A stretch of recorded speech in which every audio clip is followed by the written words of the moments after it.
Hello everyone, আসসালামু আলাইকুম।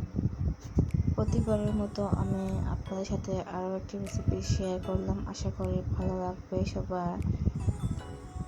আমার এই ভিডিওগুলো আপনারা যে যেখান থেকে দেখছেন, আশা করি আপনারা সবাই অনেক ভালো আছেন আল্লাহর রহমতে। আমিও আলহামদুলিল্লাহ অনেক ভালো আছি।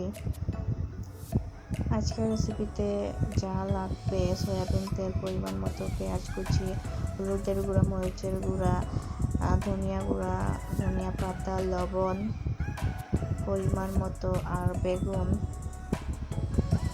প্রথমে আমি একটা হাঁড়িতে সয়াবিন তেল দিয়ে পেঁয়াজ দেবো, তারপর একটু হলুদের গুঁড়ো দেবো, মরিচের গুঁড়ো দেবো। যেহেতু আমার বেগুন এখানে অল্প, তো আমি মশলাগুলো অল্প দেওয়ার চেষ্টা করেছি। তো এই রেসিপিটা অনেক মজা হয়েছিল। বেগুনটা ছিল আমাদের গাছের ফ্রেশ বেগুন।